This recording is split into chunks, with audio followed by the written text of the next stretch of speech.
या देवी सर्वभूतेषु शक्ति रूपेण संस्कृता नमस्तस्यै नमस्तस्यै नमस्तस्यै नमो नमः।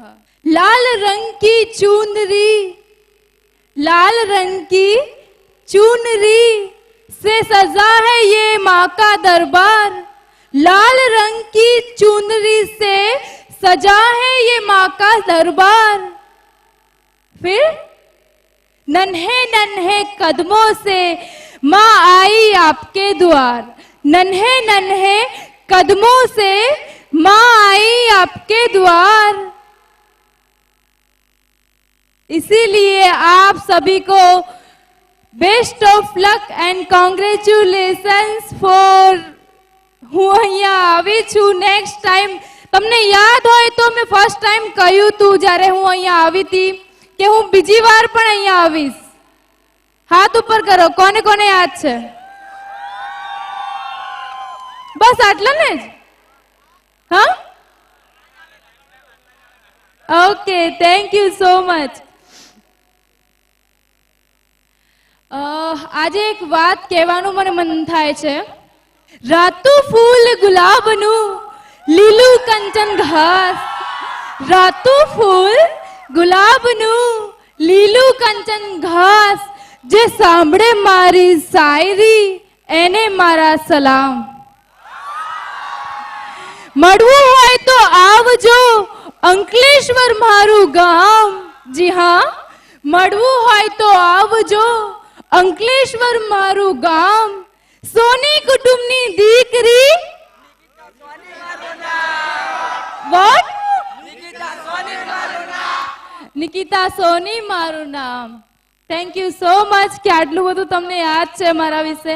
અહીંયા ઘણા બધા મારા ફેસબુક ફ્રેન્ડ આવ્યા હશે એટલા માટે કહું। તમાકુનો મીનિંગ હું તમને સમજાવું। ત એટલે તમારો, મ એટલે મારો, ત એટલે તમારો, મા એટલે મારો, કુ એટલે કુટુંબનો। તમારો, મારો અને કુટુંબનો સર્વનાશ કરે તમાકુ। તો આ વખતે કોણ કોણ અહીંયા તમાકુ છોડી દીધી છે? હાથ ઉપર કરો।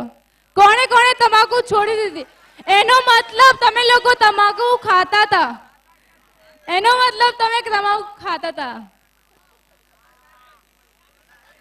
ના ખાતા હોય તો બહુ સારું ને। એ પણ ગિરીશ બાપુના દરબારમાં તમે આવો અને તમાકુ વ્યસન, આઈ ડોન્ટ બિલીવ ધીસ। તારો ને મારો પ્રેમ એટલો જૂનો, તારો ને મારો પ્રેમ એટલો જૂનો કે મળવા આવે ત્યારે લેતી આવજે તમાકુ ને ચૂનો। તો હમણાં પણ અહીંયા આ ભીડમાં ઘણા બધા એવા જૂના જમાનાના પ્રેમી પંખીડાઓ હશે જે ફોન કરીને કહે કે હાય ડાર્લિંગ પ્લીઝ તમાકુ ને ચૂનો લઈ આવજે। કેટલા છે? તો તમે લોકોએ મને યાદ કરી। મેં તમને કહ્યું હતું પેલી વખતે કે તમે મને યાદ કરશો, યાદ છે? ત્યારે પણ મેં એક શાયરી બોલી હતી, હમણાં પણ બોલું છું। बोलू ने? पागल हैं वो लोग जो लड़कियों को मिस करते हैं।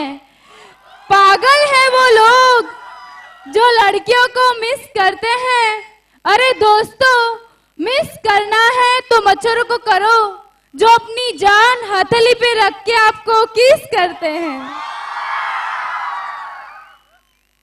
बहु खुश થાઓ છો? હા, તો મિત્રો મને ખૂબ જ આનંદ થયો કે હું બીજી વાર મને અહીં બોલાવી। તો thank you so much Girish Bapu. And her નવરાત્રિએ 10મા દિવસે હું અહીં આવીશ। બસ હવે તમે મને સાંભળી એટલા માટે થેન્ક યુ સો મચ। અને બસ ઓવર, કેમ કે હું વધારે બોલીશ તો તમે એકબીજાના કાનમાં કહેશો। હું વધારે બોલીશ તો તમે એકબીજાના કાનમાં કહેશો। પેલા વ્હાઈટ વાળ વાળા કાકા કે કહેશે કે એક વાર સપનામાં આવે છે રાણી લાગે છે, એક વાર સપનામાં આવે છે રાણી લાગે છે, બીજી વાર સપનામાં આવે છે પરી લાગે છે. પછી પેલા સ્ટેજ પર વ્હાઈટ કુર્તા વાળા જે કાકા ઊભા છે એ એમ સ્ટેજ પર આમ થઈને કહેશે, ત્રીજી વાર સપનામાં આવે છે તો શું લાગે છે? તો કહેશે જવા દે ને યાર, કોઈ નવરી લાગે છે. Thank you so much.